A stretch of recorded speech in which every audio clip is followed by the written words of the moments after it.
Hi everybody, today's video will be in English. It will be about similarities between ancient Greek culture and ancient Peruvian culture. It seems that there is a great distance between them and that such a connection could not exist in the past, in such an early period. And in general, there are no findings or historical information about such a connection, neither from tradition nor from the local residents who lived in these areas for many generations. Still, if you look at this wall, you can see the picture. This is a picture from Ollantaytambo in Peru. Then you see blocks of 3 to 5 tons made of hard andesite, lifted up and attached without mortar with fantastic precision. All this leads to the desire to find out a little more about the place, because despite the suggestions of the scholars, the possibility that the Incas did this seems very weak to me. And the questions arise like who did it and for what purpose and with what tools or technology. Okay, so let's go. Introduction. Where to start? Let's start with the fact that during my research in the various places, I found different parameters for comparison between the American continent before the arrival of the Spaniards or the Vikings and ancient Greece, or specifically Mediterranean basin. In the official academic approach in the field of history and archaeology, they don't accept the possibility of such a connection. But why? In this video I made a comparison with different parameters. First we will see the comparison between Peru and ancient Greece. And next video a comparison will be between Mesoamerica, it's between Mexico, Central America, Costa Rica, and ancient Greece. Okay. Participants in this video from one side Peru and Bolivia, and from the other side West Turkey, Greece, Sicily, and a little Lazio. I choose those specific places because it's very needed to the comparison.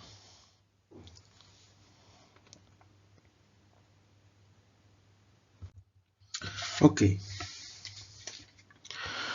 the first parameter is the transition to agriculture. The agriculture transition, you can see potatoes. Potatoes were first domesticated or cultivated about 7,000 years ago in Peru and Bolivia. Archaeologically, the earliest findings that could be real evidence for domestication were around 2500 BC, that is about 4,500 years ago or 5,000 years ago in Peru and Bolivia. To be honest, the reason why the ancient Peruvians started growing potatoes is not clear. But if you look more closely, then the transition to agriculture on cultivation happened more or less at the same time as in Asia and the Fertile Crescent. When I said in the same time, it's relatively to the evolution of the planet. It is between 14,000 years ago and up to now. Let's say that the transition started in the, for example, yes, let's accept the conventional ideas and say that the transition started in the Fertile Crescent, and from there it migrated eastward or to the east, yes, but then it is not clear how the spread reached South America. I mean, so this situation means that the selected group of experts, let's say from the Fertile Crescent, had to reach South America, or we have to accept the fact that both in Peru and in ancient Greece, in our case, yes, the transition to agriculture happened independently. So it happened independently and in the same time. Why? Why there is such a similarity? If you go to Western Turkey, for example, which was among the places where the origins of ancient Greece developed, around about 7,000 years ago, wheat was grown, and in Greece, about 5,000 years ago, olives and grapes were grown. So this is the first parameter, the transition to agriculture. And you can see that about 7,000 years ago, the olive tree was domesticated in Tel Tzaf, not far from Beit Shean, today's Israel. And about 5,000 years ago, olives began to be grown on the island of Crete, from where it migrated to today's Greece. In the stories of ancient Greece, there was an olive tree, Moria. So you can see they also have the transition to agriculture. Different transition, but transition.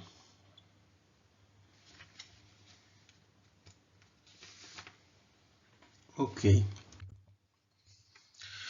Second parameter, the transition, or more specifically, or more precisely, the discovery of copper and bronze. It should be mentioned here that there is a problem with getting the smelted copper suddenly.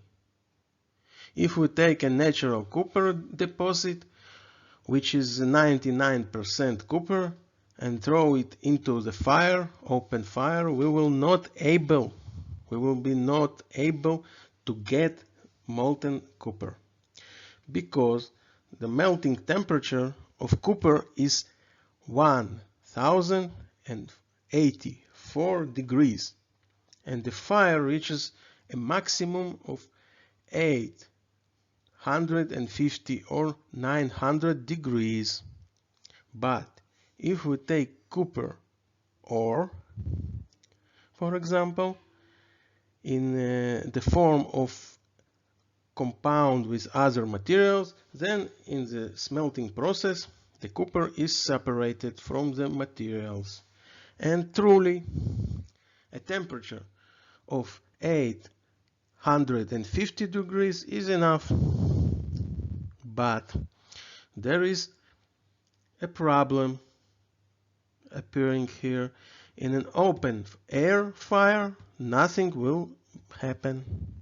You must take as a minimum some kind of pit, cover it, and leave a small hole to let air coming in. I mean, all this is to regulate the amount of carbon and oxygen that are needed. Okay, I mean, those ancient people first had to make an oven, let's say, or simple words,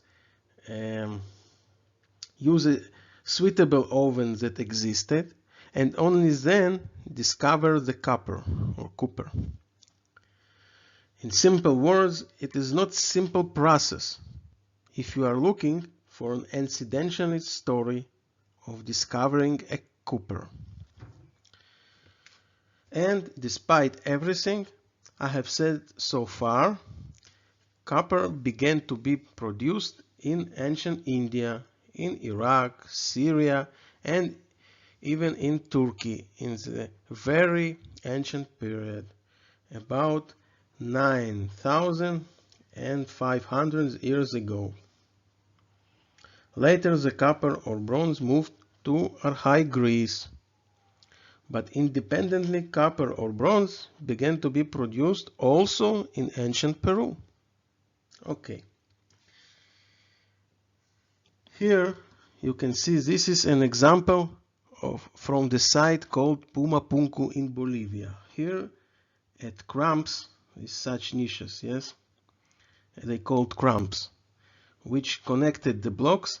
Researchers found bronze, which was composed of copper, or more specifically, some bronze that has components of arsenic and nickel. Just like in the ancient finds in Turkey's archaeological site Alaka Huyuk. Okay, here I have attached pictures from Wikipedia of copper findings in Peru before the arrival of the Spaniards. For example, this face with the eyes is made from copper. This is a copper knife. Another knife. This is a mask.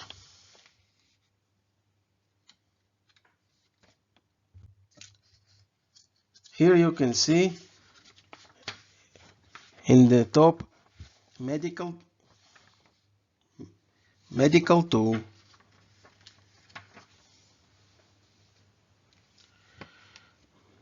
Okay, and other findings, face, snakes. Okay, but now if we move to ancient Greece, then we will find the same picture too. This is a cutting tool from the Mykenae Museum, made from copper.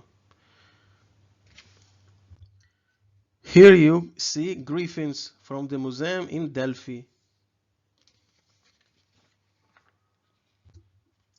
Here you also see all kinds of decorations. Here you see copper medical tools. This is from museum in Epidaurus.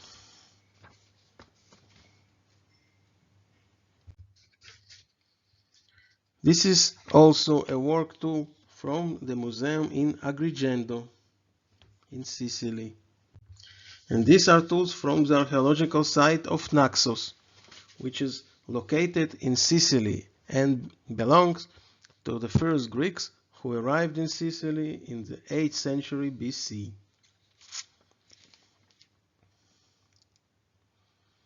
And here the question arises, why copper? In terms of strength, copper is a 3 on the Mohs scale, like limestone. Bronze is 3.5. But rocks like granite, andesite, and basalt are 6 up to 6.5. So it doesn't help to replace, for example, the flint tools, which are 7 in the Mohs scale. But if you remember, the copper is antibacterial, which means that pots or plates or cookware that were made of copper were to kill all the bacteria. But much greater importance importance was regarding medical tools, where there is no need to explain why. For example, healing wounds. And even today, it's shortly we see that both in ancient Peru and in ancient Greece, copper tools began to be produced.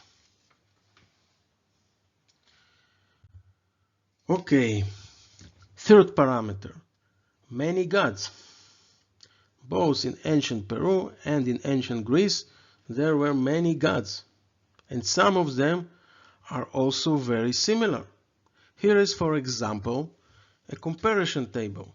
You can see on the right side gods that were in Greece, and on the left side similar gods from Peru. Let's take a look.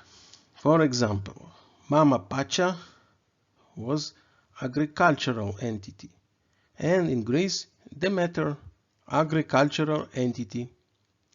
Inti, sun god, and in Greece Helios, sun god.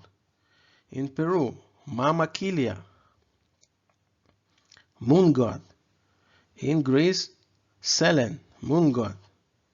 In Peru, Mama Cocha, mother sea. In Greece, Poseidon, sea god. In Peru, Cataquil, god of thunder and lightning. And in Greece, Zeus, god of thunder and lightning also. So shortly, it was a third parameter called many gods. Okay, now we go to the fourth parameter, polygonal masonry. One of the things that jumps out when you come to ancient sites in Peru, especially in Cusco and on the border with Bolivia, is the remains of buildings and walls which are built of stones, something and sometimes very heavy and sometimes of hard rock, andesite, basalt, granite, and attached together in polygonal shapes without mortar, and the connection so good that even paper can't penetrate inside. Although achieving such results requires great efforts and even real difficulty in achieving the result, the inhabitants of ancient Peru did it. But the big surprise was when it turns out that the ancients in Turkey and Greece did exactly the same things. Okay. Here you can see a picture from Cusco. You can see clearly that the wall was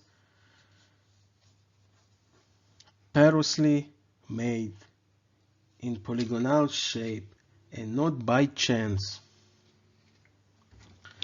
Okay, it's like mosaic, yes? You have to fit together all the sides. Here is a picture from Sacsayhuaman. It's near Cusco. Very big blocks, fitted together, lifted up.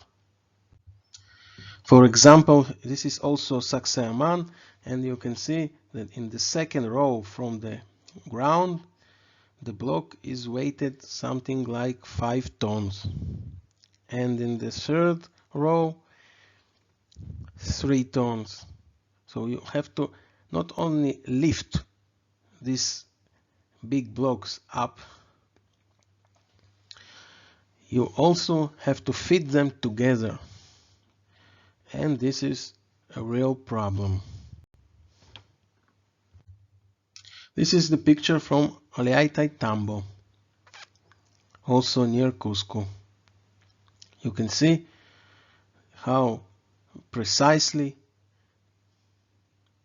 the stones were cut and fitted together.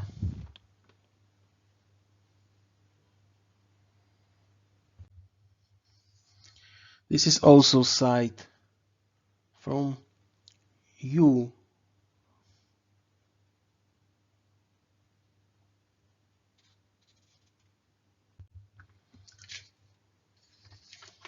This is Tambo Machai, and you can see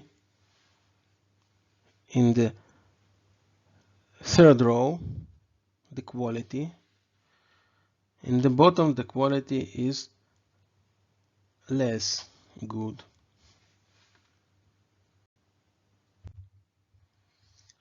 This is a picture from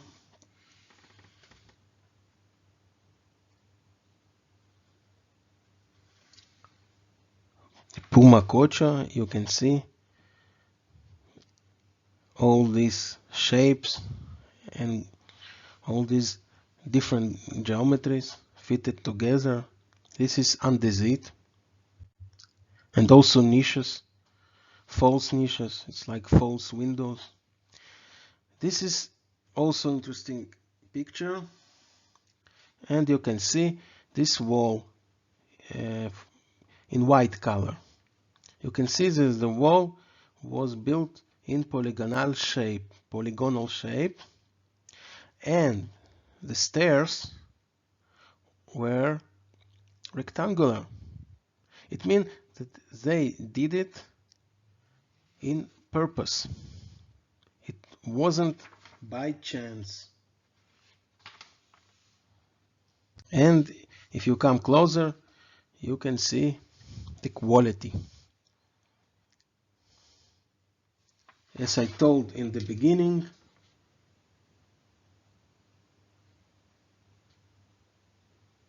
you can't even put a paper inside.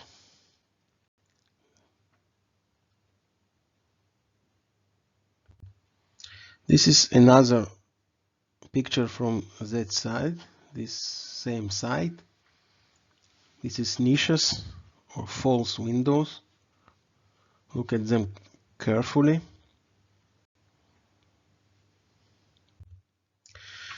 Okay, now we will move to the Mediterranean basin, and this is a wall from let's say southeastern Turkey. This is from Mersin. They date this wall to the Hellenistic period, but the datings are a source of debate. Okay, I will talk about in the next pictures. But what you can see that this is the same thought, the same goal. They built in polygonal shape. This is a polygonal shape from Eritrea. It's also Western Turkey and connected to the ancient Greek site. This is the picture from Old Smyrna. If you were in Izmir, so you were in Smyrna, and this one site is from the period of Alexander the Great, and this is the site that date something from 8th to 6th century BC. This is before the arrival of Alexander the Great, and you can see the wall. In the top picture you can see clearly polygonal shape.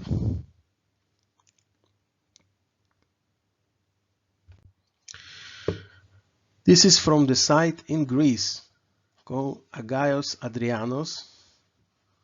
You can see these polygonal shapes. This is some little remains from Epidaurus in Greece. This is a polygonal shape from Cassiope, also in Greece. This is the part of the wall surrounded the ancient theater in that side, and also here.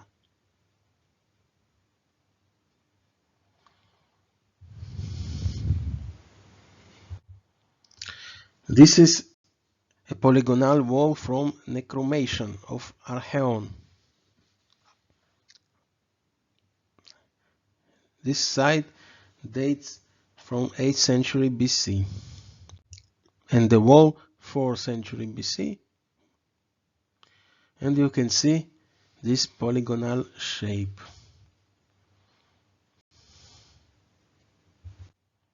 This wall is from Eleon.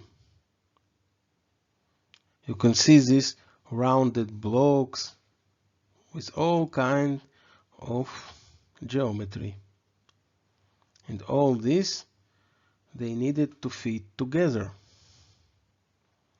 It's not trivial choice, but they did it. You can see that they did it. This is a picture from Fichte, also in Greece.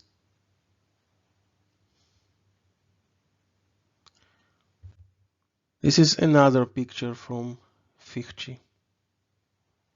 If you will come closer, if you will be in this side, you will see that the blocks are fitted together very, very good. It's not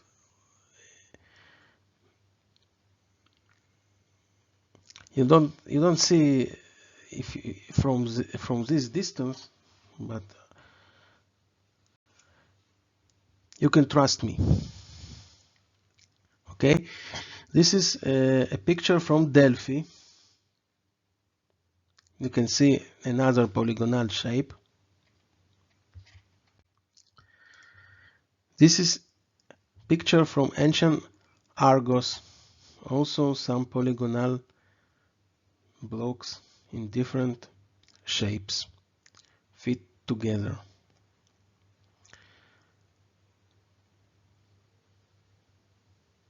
And also surrounded a hole or a hill. This is also was in ancient Peru. Such a approach, yes. This is a wall from Keramikos. Look at this. How many different geometric shapes. And all this is connected without mortar.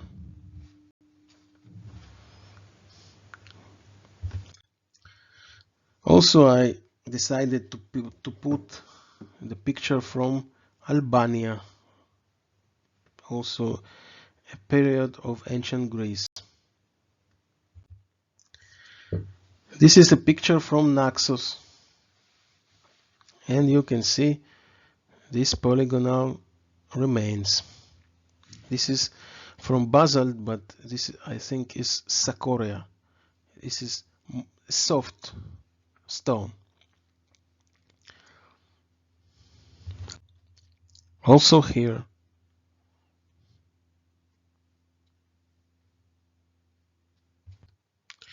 This is a picture from the Lazio region in Italy, from the site called Alba Fusens. You can see these niches or false windows that we've seen in Peru also.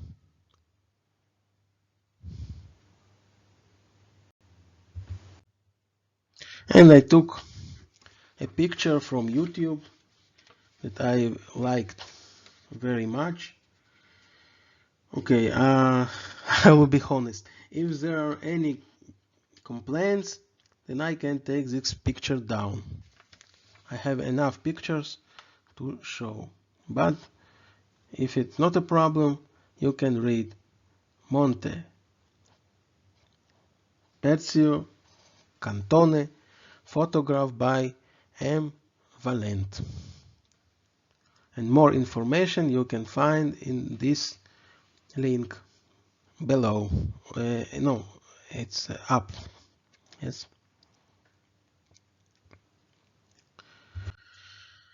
Okay. Fifth parameter in the same issue. A small stone within a step of a large stone and another stone or a block placed above them. Okay. Here is an example from Silustani. Do you see the lizard? If not, I will zoom in. Here marked with a yellow color in circle, I marked it, a small stone inside a step of a large stone.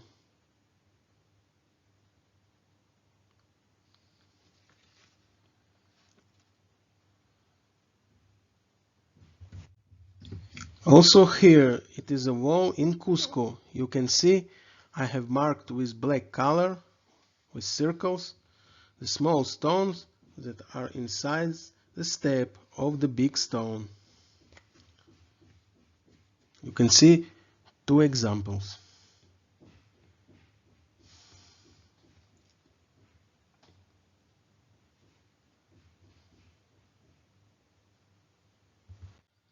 Okay, now we will move to Greece. This place called Treasury of Atreus, and it's in Mykene. If you look in the second row from the bottom, on the bottom, you see a small stone that is on the step of the big stone, just like we saw in Peru. Here it is picture from Metana, the volcanic peninsula in Greece. This wall could be from the Mycenaean period or from the 5th century BC, or some say the 4th century BC. Okay? In any case, I marked here in a circle, you can see in red, the small stone which is inside the step, the same step as it was in Peru.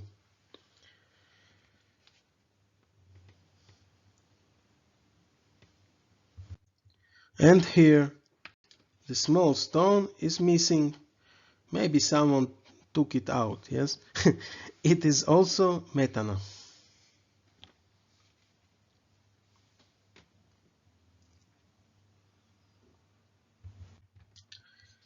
The sixth parameter is also related to construction.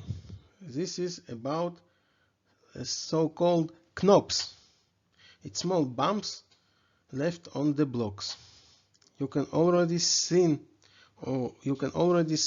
in the picture in front of you that these bumps were left on purpose. Why do I think so? Because the work of the surface is so good and the connection of the blocks is such in high quality that only if there was a deliberate will, such a result would have been obtained. Yes, it's my idea, yes? Okay, here you can see bumps on blocks from Ollantaytambo in Peru, near Cusco. And here, this is a bump on a stone from a wall in Coricancha in Cusco. These are three different bumps on stones from the Rumicolca website.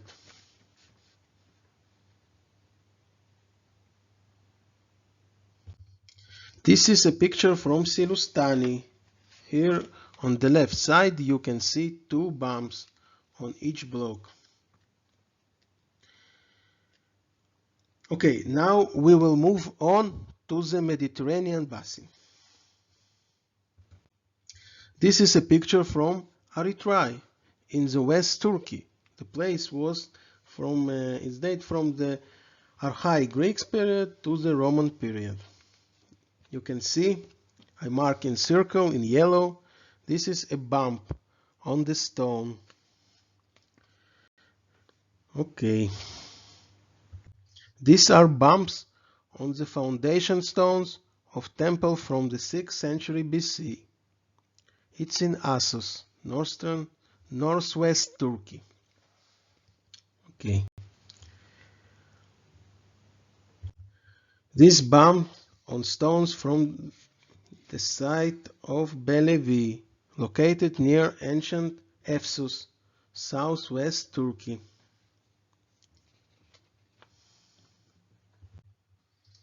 Okay, this is a picture from the Delphi website in Greece. You can see the bumps.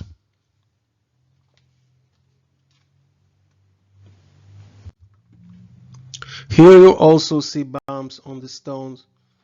This picture is a picture from ancient Mesen. The place is in Greece.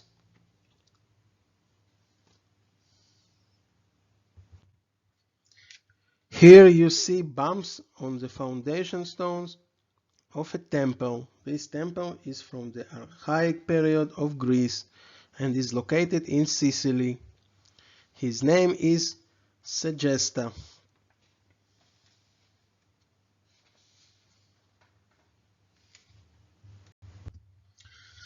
Okay, let's move. Seventh parameter is cramps to join blocks. Here in the picture you can see cramps, which are small niches that connect stones. This is a picture from Pumapunku in Bolivia or Peru. This is where researchers found that the material that connected the stones was bronze. Remember? I mentioned it in the beginning, yes?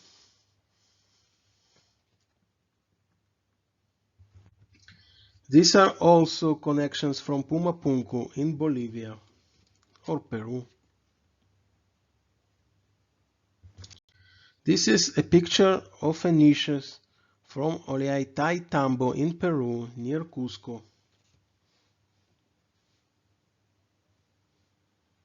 Now we will move to the Mediterranean basin. Here you see cramps from the Assos website. This one from Assos also. They are from the 6th century BC. This is a picture from Pergamon. Look how many cramps were here.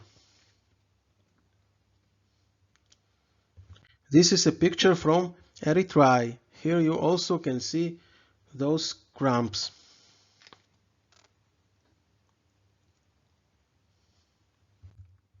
This is a picture from Delphi in Greece. This is also a picture from Delphi.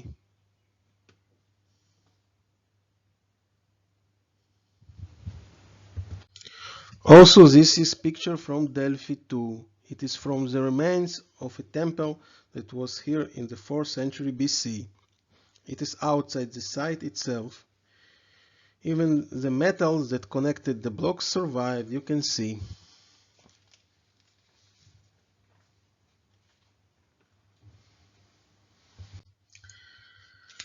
Okay, 8th parameter. An 8th parameter is a monolithic block whose one part makes up one side of the wall and the second part, which is bent, makes up the vertical wall. And here you can see this is a picture from Sacsayhuaman near Cusco. Here you see an entrance gate with a rectangular block that closes from above, creating an entrance door. On the right side of the entrance wall, if you get closer, you can see blocks as if folded, yes? In fact, or bented. In fact, they form part of the entrance wall and at the same time also part of the perpendicular wall. You can look carefully. Come closer. And this is another example. Here you can see bending with a straighter angle. This is a picture from Coricancha in Cusco. Now we will move to Greece. The site that you see itself dates from the 8th century BC. The walls with polygon construction are attributed to the 4th century BC. But this is acceptable date and not with dating methods. Okay.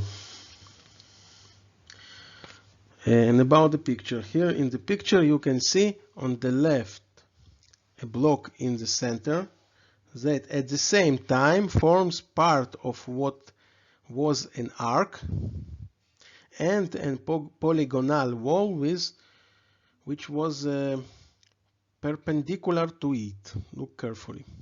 You can also see the same situation in the picture on the right. It is important to note here that the wall on the left dates back to the Greek period, which shows that the arc, as you see here, with large and high quality surface stones, was till the time of Greeks, at least from 4th century BC, and was not invented by the Romans, as was commonly thought. Okay.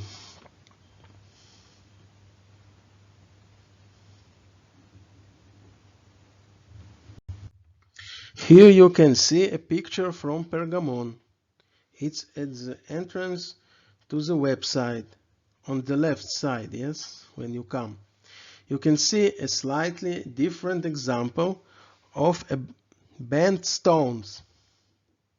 Just one stone here, for example, just like in Peru.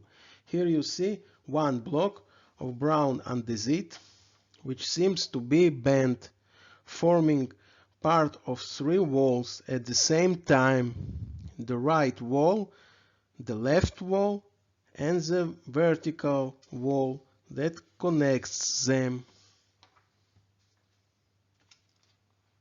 Yes, you can see.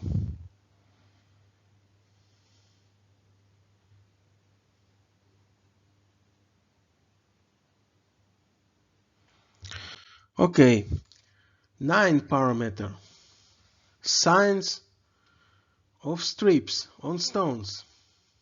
Yes, you can see they appeared or created somehow, yes? And this is a hint for a similar technology or a similar tool. Okay, this photo is from Pumapunku, located in Bolivia, on the border with Peru. It should be noted that the stone is a hard andesite around 6, according to Mohs scale. And you can see strips, marks with a thin, prominent lines separating them. It doesn't really matter what technology was used here in this case, but the signs themselves are important.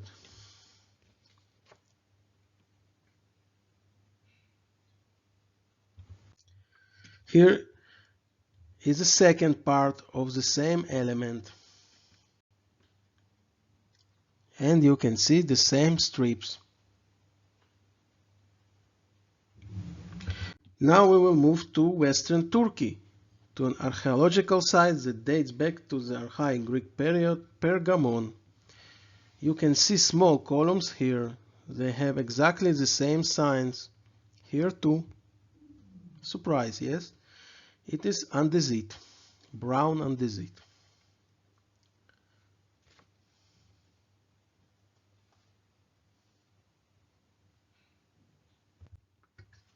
Here is another picture with the same strips, also from Pergamon.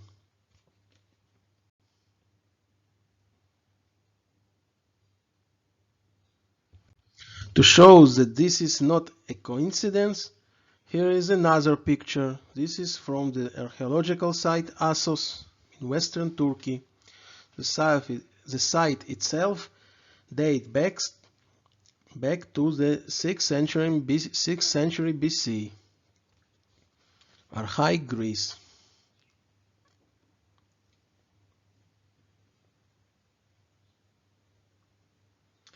So, and as in the previous time, here too you can see a parameter for comparison, and this is already 9 parameter. Of course, each individual parameter can have a coincidental relationship between the two places. But the question, how many connections are there? Where is the limit line between random and systematic? When can somebody begin to suspect some connection between these two cultures, ancient Greece and Peru? Okay, if you want to hear my answer, so I think we are already there. And for those who are interested, we are only on the halfway. And I'm not joking. Okay, 10 and last parameter in the field of construction. Here we are talking about rock cutting technology in form of ideas and visual results which are very similar between Peru and ancient Greece. So let's see. This is a photo from Vilcabamba. You can see a rock cut structure.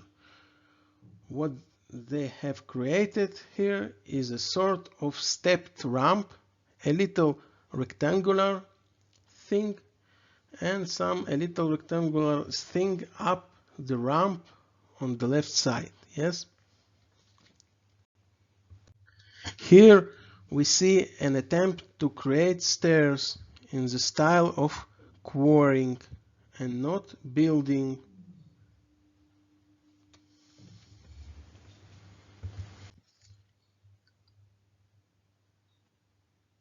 This is a photo from Sayhuit archaeological site.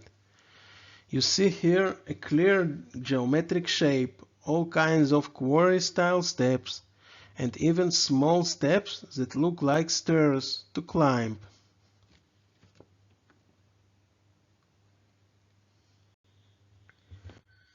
There are also small steps here. This is a picture from Machu Picchu. Here you can see a new style of working with rocks. Here you see a combination of blocks construction that blends with the rock. Here is another style of rock cutting. Here you see an idea of repeated shapes, but in small size that goes inside. Here we see a picture in close-up, yes?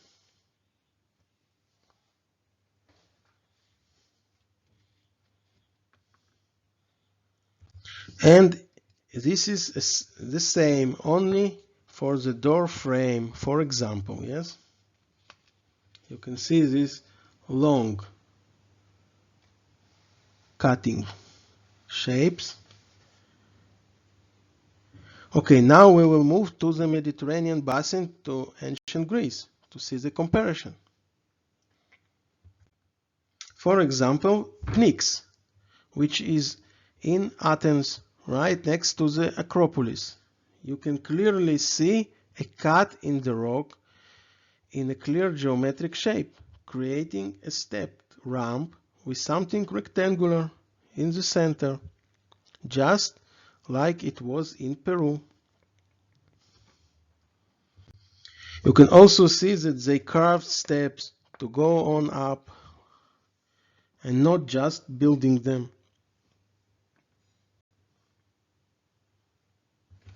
If you go to Syracuse in Sicily, you can see similar performance, ramp, stairs, yes? This is similar thinking, both in terms of what you want to achieve in the end, and also in terms of choosing the processing method, which is cutting in rock.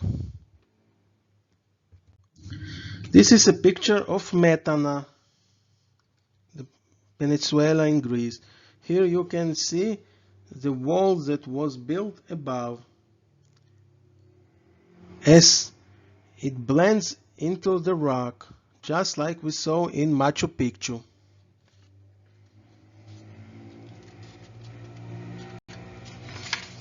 Okay.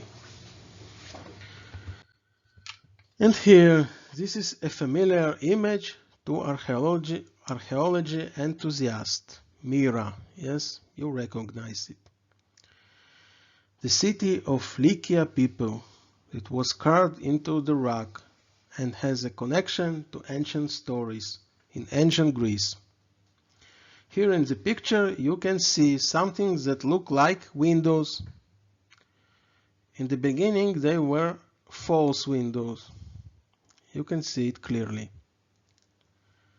Before somebody began to broke them and tried to search for something.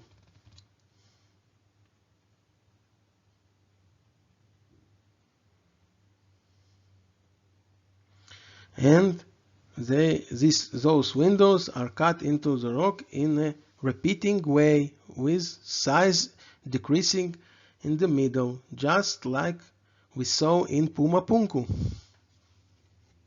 Remember? And here in the picture you can see same cutted elements above these windows, as we saw in Pumapunku, also with long cut. Okay, now we will move on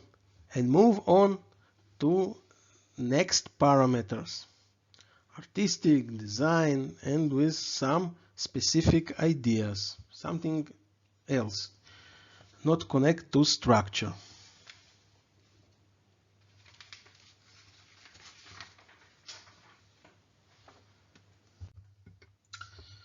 Parameter number 11, Gorgona. In archaic Greece, it was a face with a tongue out and sharp fangs coming out of the mouth. In addition, snakes or waves came out of the head or a body. Also in Peru were found faces with sharp fangs coming out of the mouth and snakes or waves coming out of the head or the body. Here in the picture you can see examples from the Chavin culture. As I mentioned at the beginning, you see a face here, fangs come out of the mouth and waves come out of the head.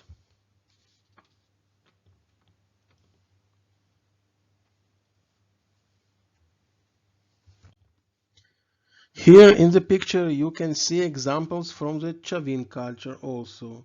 In this picture you see snakes coming out of the head.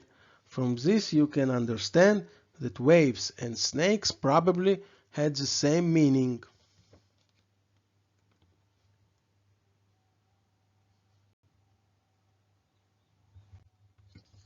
Here in the picture you see snakes coming out of the head.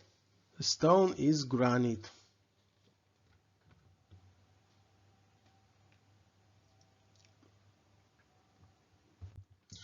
Here in the picture you see a figure from Wari culture, fangs and a tongue come out of the mouth and the waves come out of the head.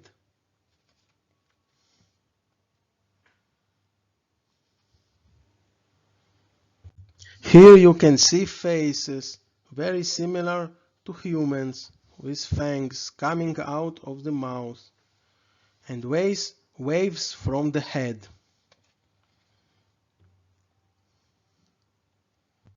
And here in this picture you can see something that resembles snakes, but the head is similar to some bird.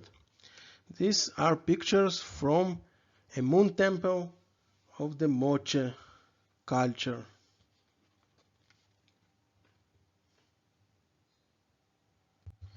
Here in the picture you can see a copper mask, fangs coming out of the mouth.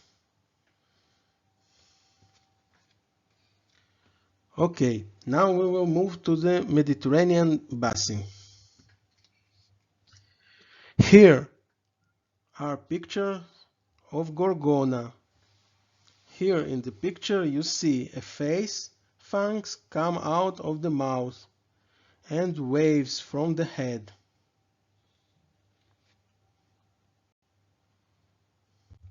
Here in the picture you see a face, fangs come out of the mouth and snakes come out of the head, which from a distance look like waves.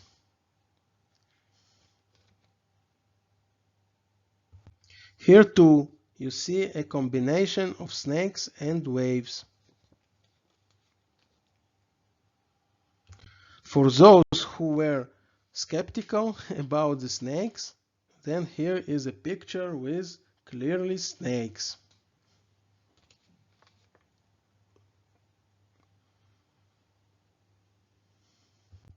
Here is another picture with snakes.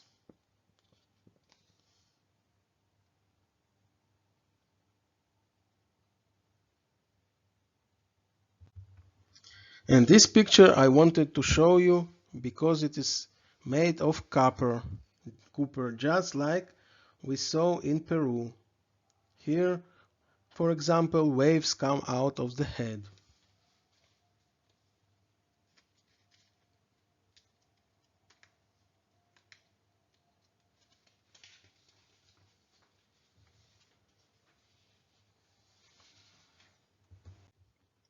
Okay, parameter number 12.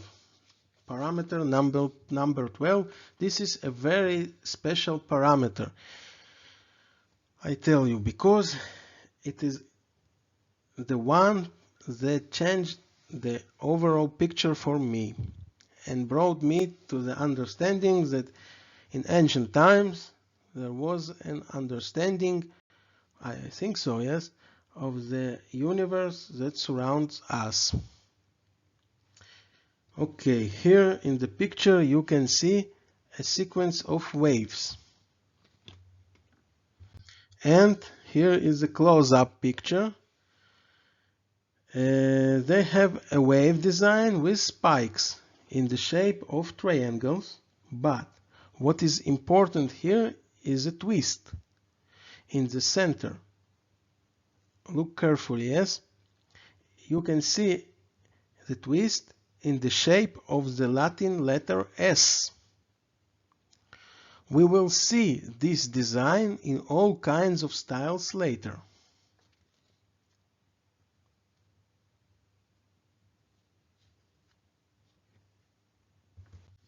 Here in the picture you can see a design of such waves on a pottery in the form of figure. The pottery was made before the arrival of Spanish. Okay, on the chest of the figure on the left side you see a single example of wave with twist in the shape of letter S. In brown color, here on the right side the twist is white.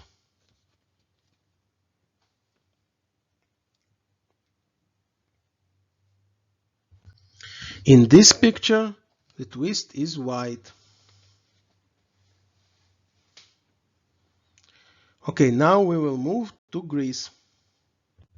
In the picture in front of us you can see a single wave with a twist in the shape of letter S. This is a find from the Sesklo culture about 7,000 years ago. Here you see finds of single waves from the Mycenaean culture. The twist here is in the form of a channel. I mean, there is a thin part that is prominent. Look at that. And a thick part that penetrates inside. And in fact, the part that penetrates or the channel is actually the shape that has a twist in the center in the form of the Latin letter S. You can see it clearly.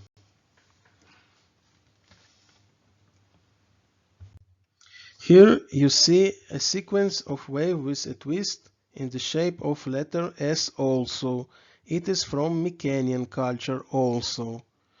Unlike the previous picture, here it is reversed.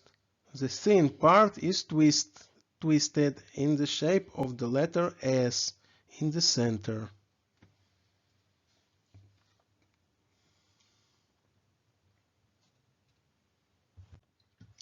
And this is an example from the museum in Delphi.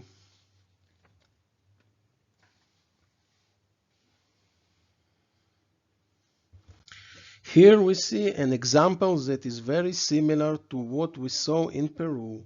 Here you see waves that twist in the shape of the letter S in the center and have a design of spikes in the same shape.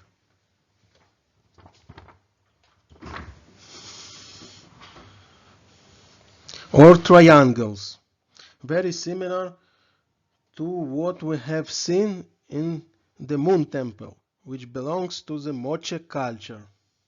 Remember?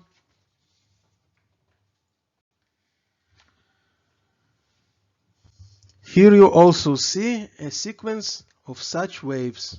It is from the Minoan culture, in the white color, yes? You can see clearly on this pottery. Okay, now a moment of thought. Here you can see some kind of scenes with a chariot. Let's come and see. Okay, here you can see some kind of scene with a chariot attached to a wheel. A figure sitting inside the chariot and the horse pulling all together. And everything is aimed at the same character. But it should be noted here that this whole scene takes place around twisted waves, with a twist in the shape of the letter of Latin letter S that we have seen before.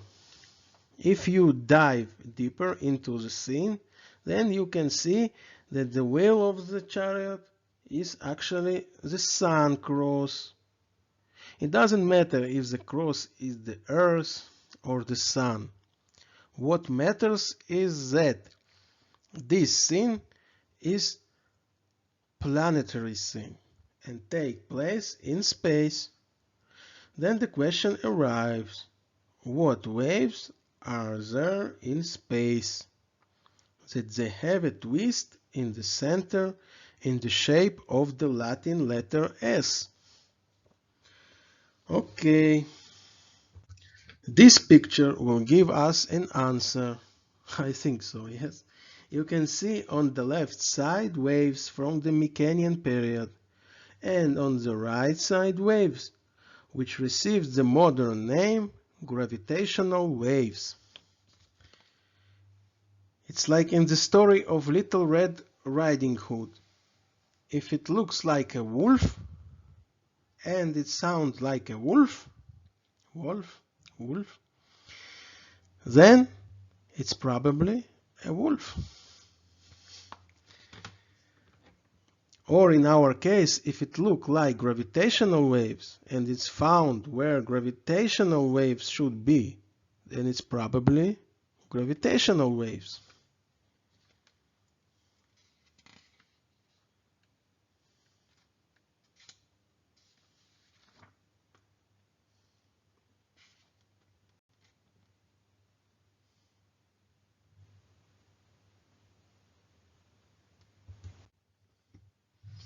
And here too, it could be a coincidence or maybe not. Nice picture from the cosmos. You can identify the shape of Latin letter S.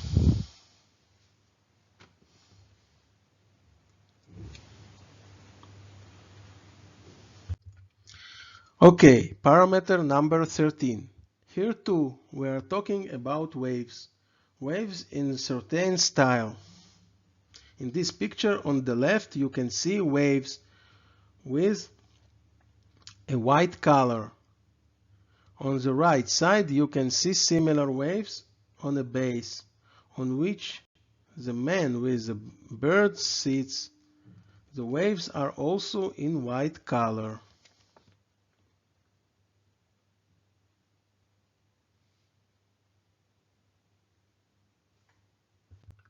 In this picture on the left side you can see the same waves in white color.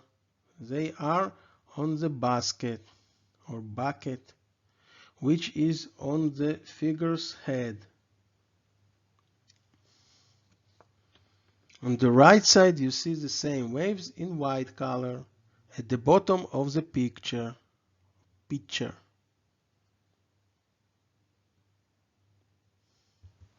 Here we see waves at the same shape at the base of the boat, and this lets us understand that it is indeed a waves like in the sea.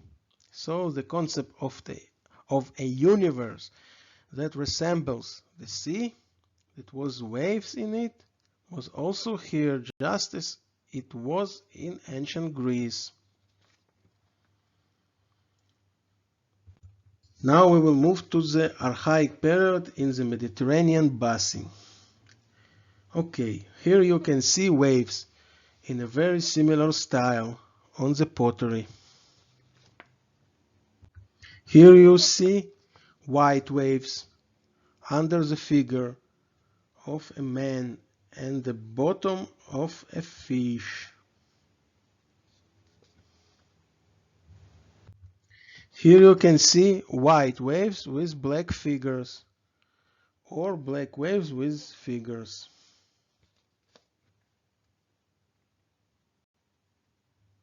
The same waves. Here you can see such waves as part of the decorative design of a title that was part of a column. This is from Izmir, Smyrna. This is from a title, yes?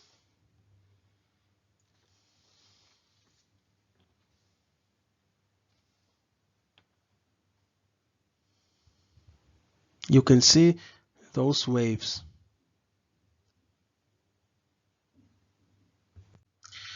Okay, now we're come to the parameter 14, number 14. It's a very interesting parameter. In fact, it's the parameter that made me check the similarity between the designs more deeply in the beginning. It is about a very famous geometric shape from ancient Greece. This wave is called meanders. In the picture on the left, you see meanders in white, a little erased, yes, below. On the right side you see meanders around the face on the pottery in the black-white color. In this picture, meanders is white color, is actually the body of snake with the face of a chicken. Here the meanders is on the left side and appears around the face. It should be added here that meanders in Peru, which we see here, is longer horizontally and shorter vertically. Unlike meanders in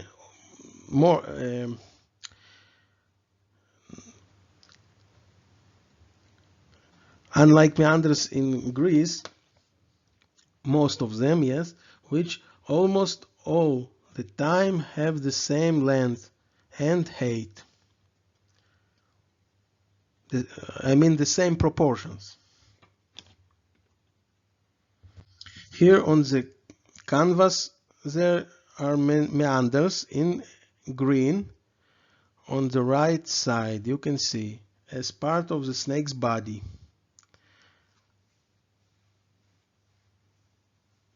And on the left in white around the face.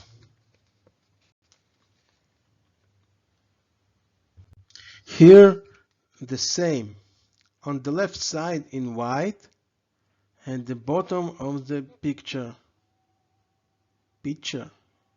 and on the right side around the face.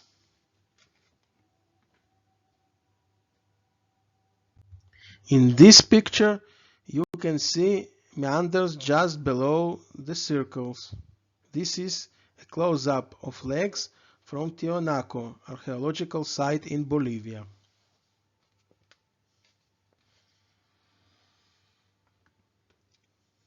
Okay, now we will move to the Mediterranean basin. Here you see meanders around the plate. It is from western Turkey.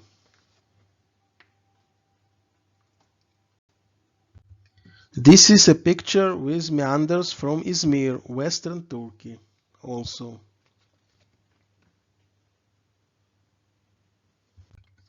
This is a picture from ancient Greece. You see meanders around the rim of the picture in the form of hedge with small lines.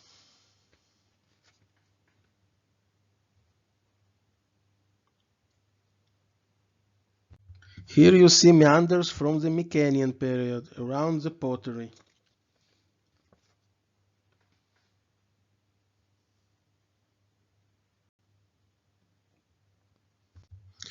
In this picture too, the same.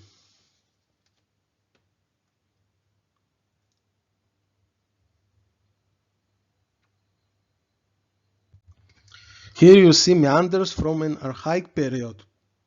The meanders here in black color below.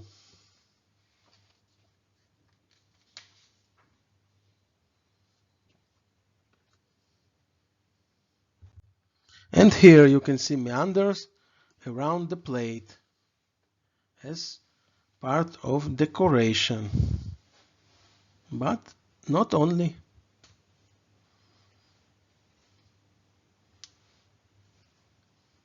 Maybe there is something more serious than only decoration. Okay. Now we are going to the 15 parameter.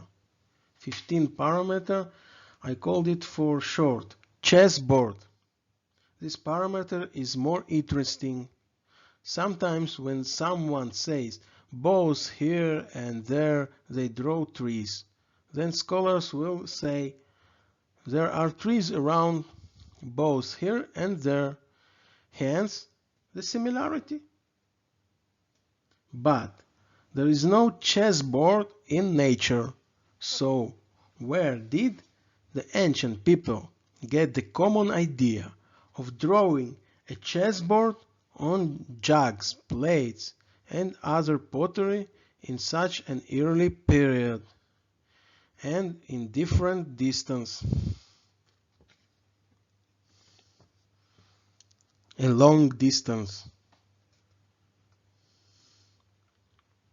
Here you see a chessboard on the snake's body.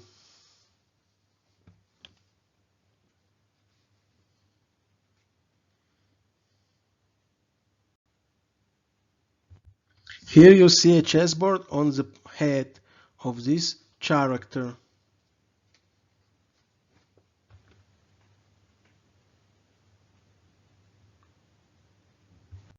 Here on the left you see a chessboard on the bird's wings, and on the right a garment in the shape of chessboard covers the figure.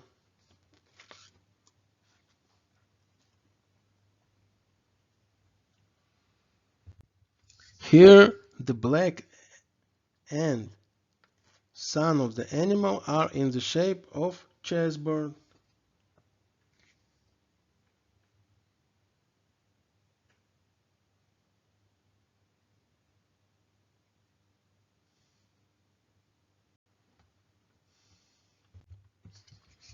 Here a chessboard is on the bird's body.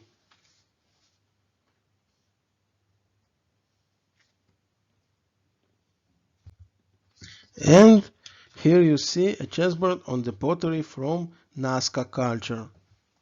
So there is more, but I decided to cut here. And we will now move to the Mediterranean basin. Here you can see some ruins with a design in the shape of a chessboard from archaic Greece. You can see it's from Delphi Museum. This is another interesting picture. Here on the left side you can see a design in the shape of chessboard, and on the right side a similar design on the plate. These items are from cultures that are about 7,000 years old. Sisclo, Demini.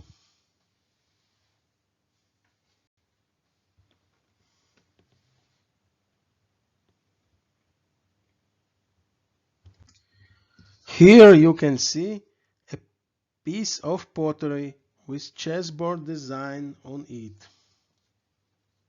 It is from Agrigento Museum. And it dates to a Bronze Age. And here you can see a chessboard shape design on the top of the jugs.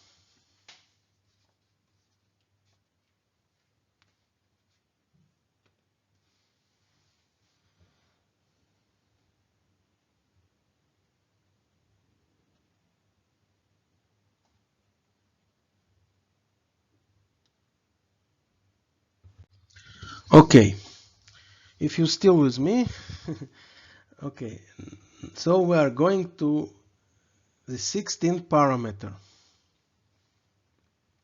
Various designs with an equal armed cross. That's how I called it.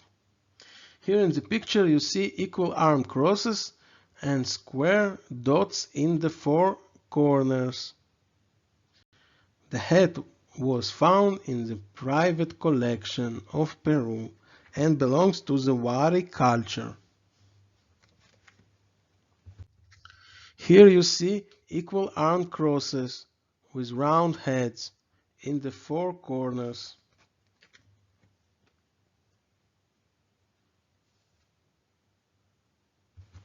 Here you see another idea here. You see a large cross and a small cross that goes inside.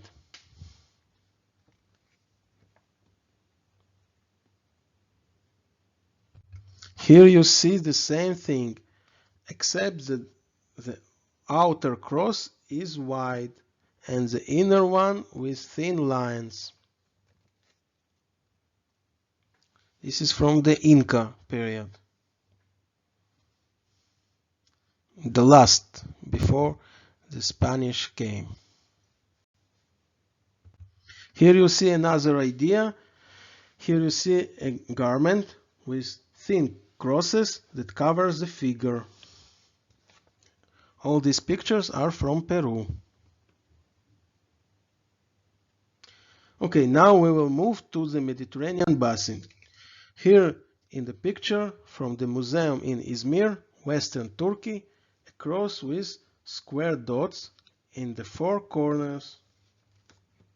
The same as we saw on the heads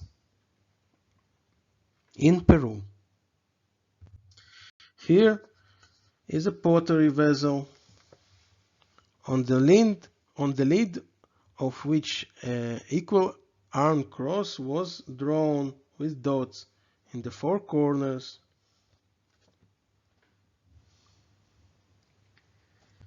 Here you see another idea just like it was in Peru. A white cross all around and small thin cross in the center.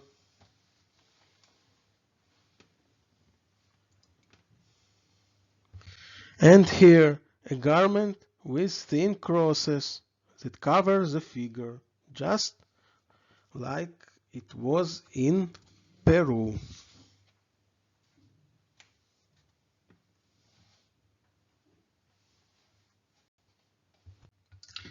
Now we are going to seventh parameter. A short parameter, but I thought that it also had a place in the collection of comparison between the two cultures. This is about what is called in Peru chacana. It's a step-shaped cross and a circle with a dot in the center. Here in the picture you can see a complete example of this geometric shape. Yes, you can see on the pottery. In this picture you can only see the stairs. Yes. And here in this picture you see the stairs both in the left picture and the right one. The scholars say that these stairs are part of this chacana, but I don't think so. But what is clearly we can see here that those are stairs. Okay, now we will move to Greece. Here in the picture from the Sesklo and Meni cultures, which are about 7,000 years ago, you can see the shape of the same cross chacana drawn with a hatch in the style of thin lines, black thin lines. You can see clearly. And you can see also steps.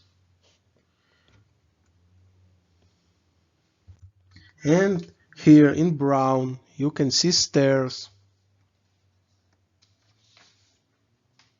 This is from Sesklo culture.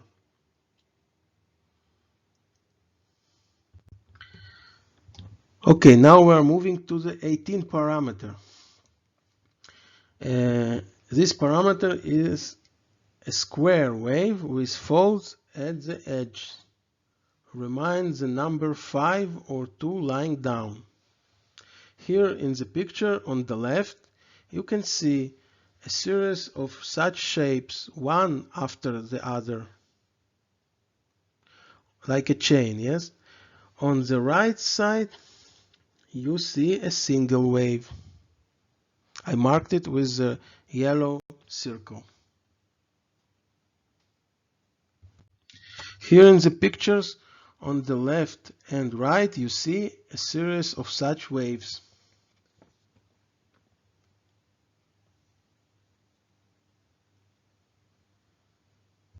In this picture you can also see a rounded version of this wave.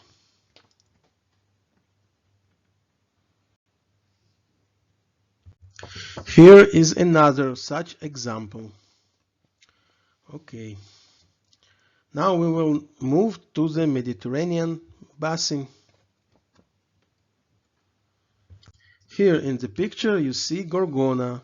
If you look inside the light blue circle, this is the color, yes, you see, which I marked, you see a series of such waves, just like in Peru. Here you see a single wave on the pottery.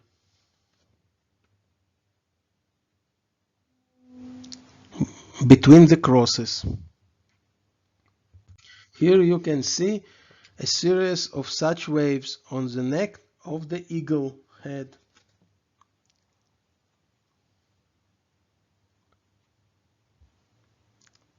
With red color. You will recognize them.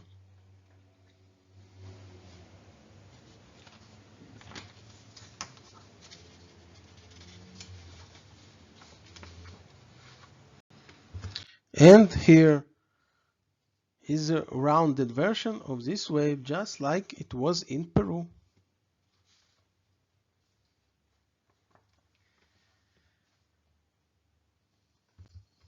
Okay, parameter 19.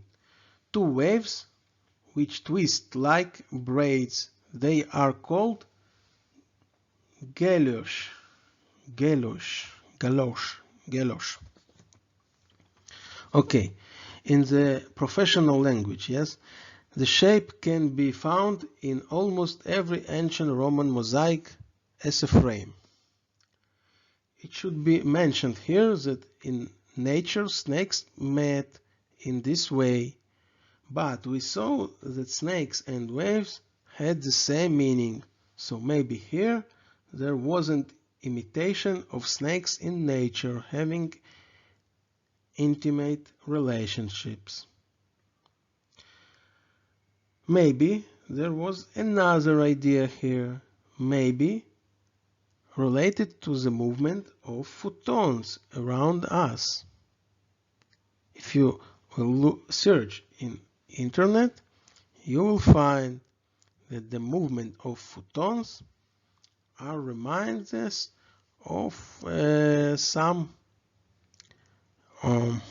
spiral shape, like bolt. Yes. Here in the picture you can see snakes that are twisted in galosh style, coming from the head of this creature.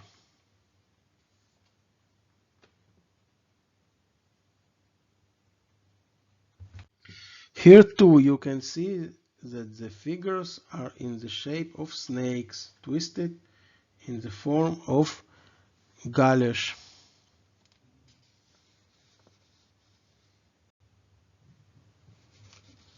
Fingers, yes.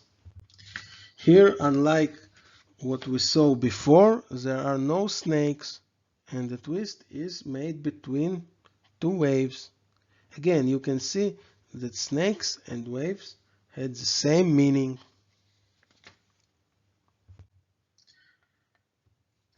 Here it is possible to see the body of snake with two heads in the form of galosh.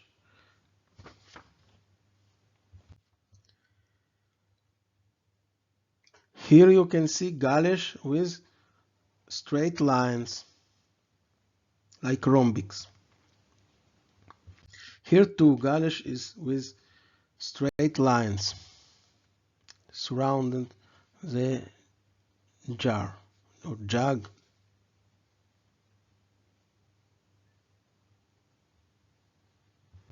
And here you see galosh in rounded form.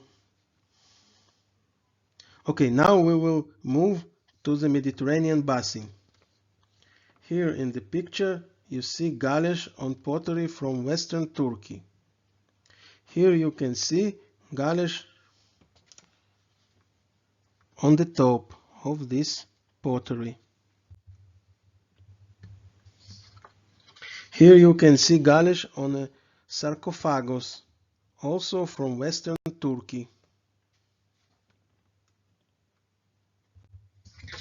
Here you can see galosh from Delphi, which belongs to the ancient Greece.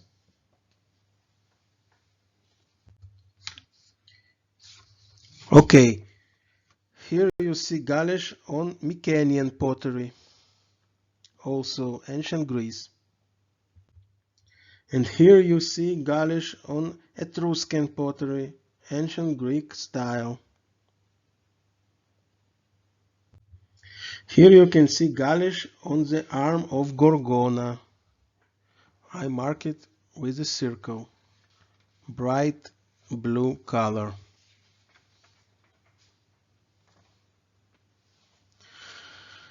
Okay, if you are not tired,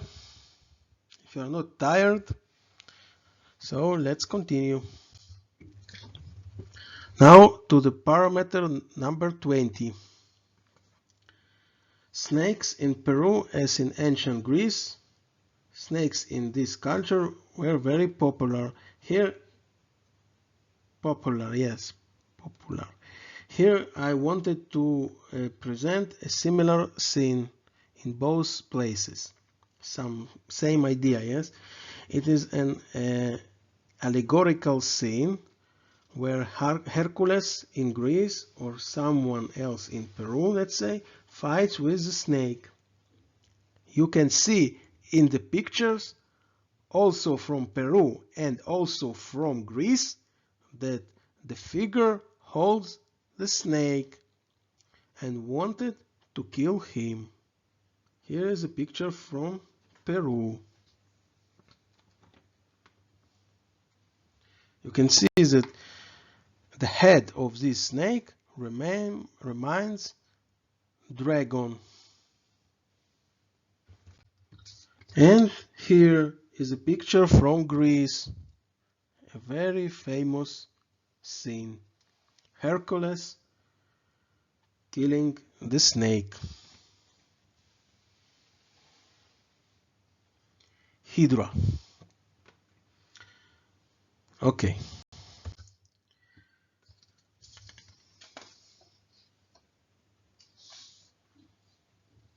Now we're going to 21st parameter.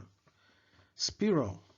Although the shape of this spiral is very natural and could be created without a particular reason, still I decided to add it to the previous parameters as an addition.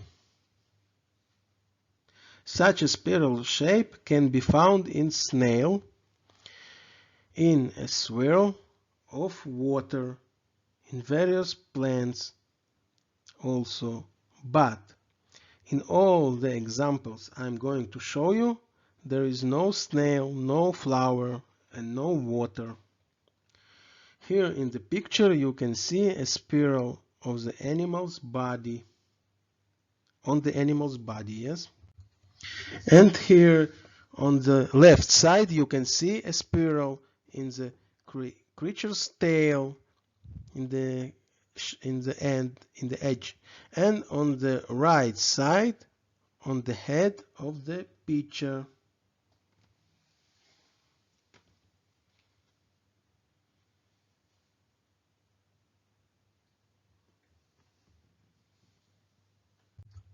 Let's move to the ancient Greece. Here you can see a spiral as part of a decorative design in a Greek temple. This is from Epidaurus Museum. Here you can see spirals on the pottery from the Archaic period.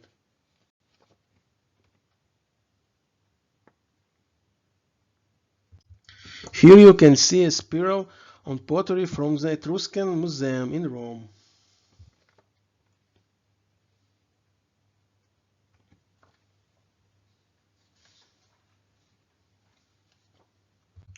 Okay, now we are going to parameter 22, swastika. I know that swastika is a very sensitive symbol for many people and remind them about Nazis. Here I wanted to compare Peru and ancient Greece with a special swastika. It has twists at the edges or bends, yes? This is a photo from Peru. You can see swastika here on the head that bented inside at the edges. What is interesting here is that in all the swastika on the head, on the lower left side and on the upper right side, there are 3 lines. And on the upper left side and on the lower right side, there are 4 lines. You can now look carefully. Take some time, look at it.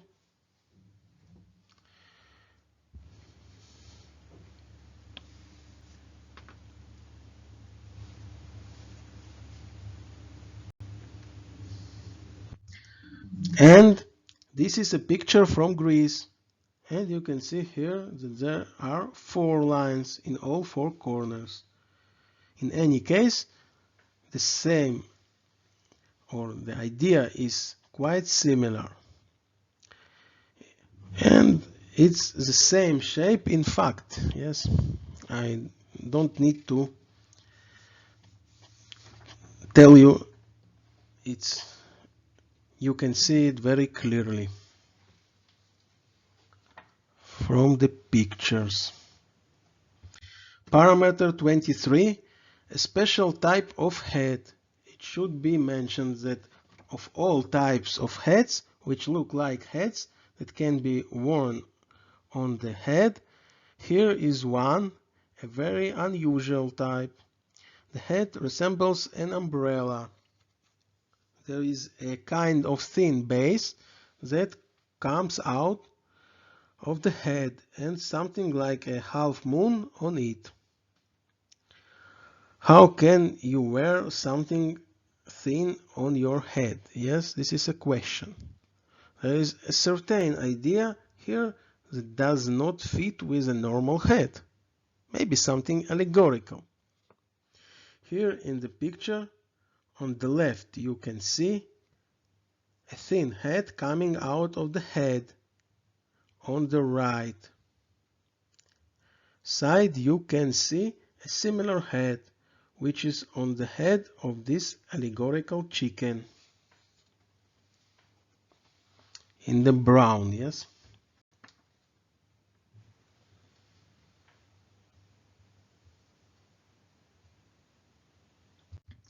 Take a time, look carefully, yes? Here you can see a figure of a man wearing such a head in white color on his head, similar to fungus. Yes, umbrella, I told, now it's fungus. Here you can see such a brown head on the figure's head.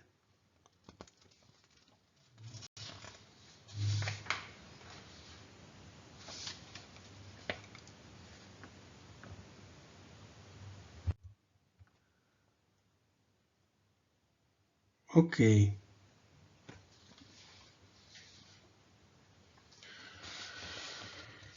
Now we will move to Etruscan Italy. You can see on the left side a head of the same style with a thin line coming out of the head. On the right side you can see less clearly. The head comes out of the figure's head. Look carefully. Here you can see warriors and they have similar heads, but the design is a little different. It's like Romans' heads.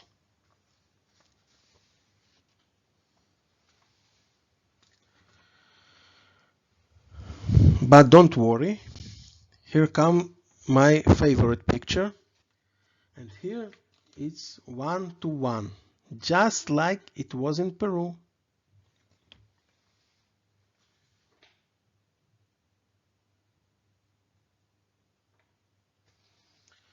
This head is like fungus. It resembles fungi, yes. This is a bronze figure in the Etruscan Museum in Rome.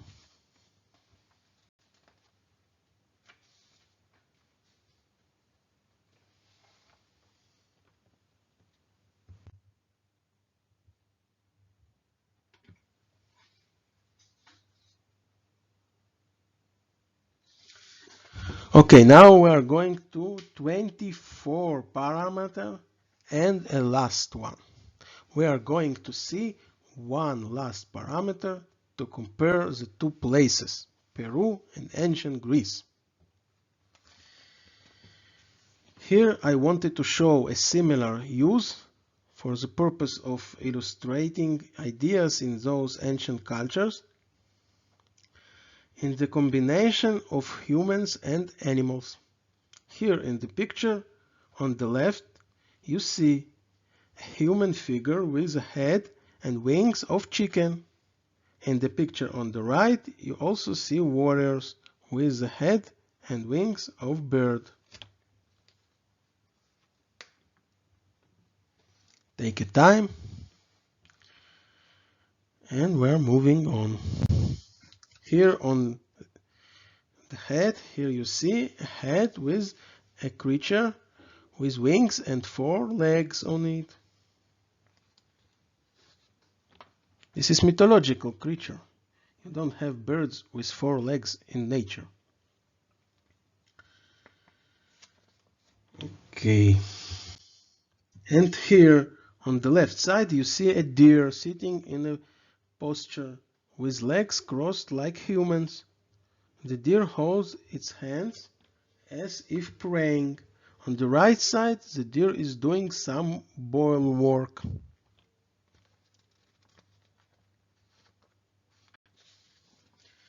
Okay, now we are moving to the Mediterranean basin. And here you can see a mythological creature, a chicken's head, wings, and lion's body.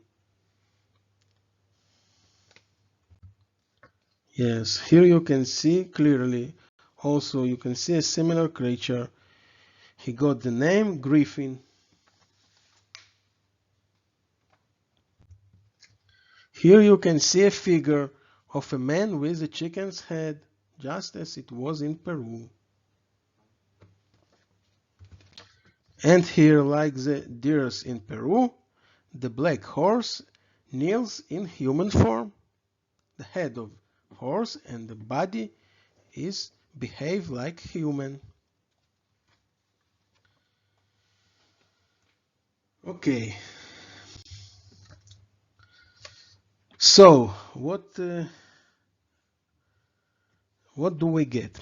It could be a possibility that the Indians from Peru sailed to the Mediterranean basin.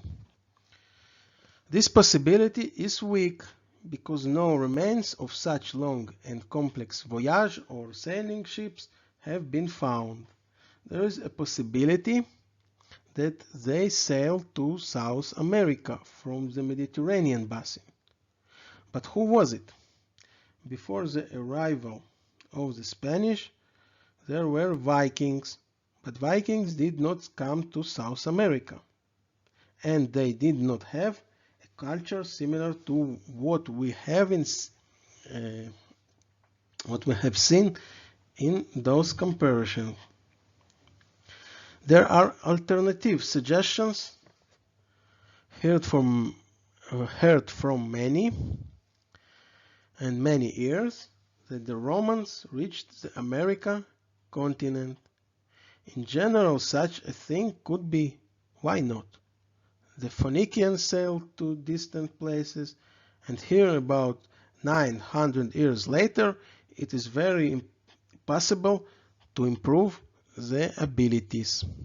But the option with the Romans is a bit problematic. Why? We saw the construction in polygon shape. This construction was not a Roman style. It is a construction that is considered Archaic Greek, and sometimes to the time of Alexander the Great. In any case, it belongs to the Greeks. So maybe Greeks reached America. In general, as in the case of the Romans, a task that could be carried out, I think, yes. Why not? It's possible. But with the Greeks, there is also a problem. For example, with transition to agriculture.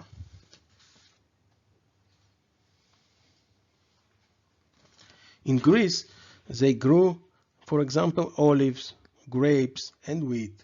And in Peru, they started growing potatoes. In Peru, for example, we saw that there was a meditation position, yes? Deer were sitting in meditation position. And in Greece, wasn't, etc., yes? So here I made the conclusions slide, you can see, and let's see what we can find out. Okay, it is possible on the one hand to see a connection between two places that are far from each other in an amount that requires attention. On the other hand, there is also a difference, and it is clearly seen that these are separated cultures which grew up without knowing each other. If the Greeks were arriving in Peru, then we would see an identity. But you can see the geometric designs that were on pottery in Greece, they decorated the figures in Peru. It's different. In Greece, they moved to grow grapes, olives, and wheat. However, in Peru, they started to grow potatoes. In Peru, it is not possible to find a half-circle shaped theater, which was common in Greece. In Moche culture, it is possible to recognize sitting in the form of meditation, with crossed legs, like deers, yes? And in Greece, this didn't exist. In Greece, there were temples with columns and triangle roof. However, in Peru, there are no such temples at all. In Peru, local animals were used in pottery in the same way local Mediterranean animals were used in ancient Greek culture. So the animals were local. They chose local animals. So they were separated culture. They grew up separately. The design style of Gorgona and the other elements is local and different from each other. This shows that there was separate culture development in the two places and 24 parameters of similarity at the same time. So, how we can solve this problem? What suggestion could be to solve this problem? My solution. To suggest something, first of all, you have to understand that the picture that is created is that on the one hand, you see a common ground or base, and on the other hand, a difference between the two cultures, ancient Greece and Peru, before the arrival of the Spaniards. A possible solution to the problem. A possible solution to the problem. Those who laid the foundations of those cultures had a common technological, artistic, and physical source. Where you find such a situation in historical sources? In my opinion, Book of Genesis, in the Old Testament. In chapter 10, it is said that after the flood, each of the groups dispersed to different places, with one of the groups being called Peleg, means sailing in English. In the chapter 11, a story is told about the Tower of Babel. It is written there, Babel or Babel. It is written there that everyone dispersed to their own place with their own language, and this was during the time of Peleg. Hence, the similarity in ideas, technological and physical similarity.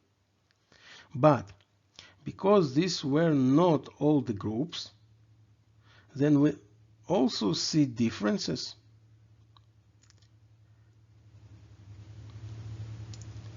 Because it is possible that some ideas could be shared by Peru with India, for example, and some ideas could be shared by ancient Greece with Egypt only. And this is very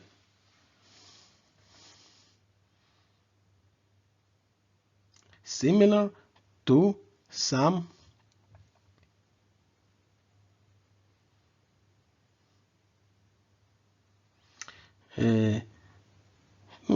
dispersion, yes?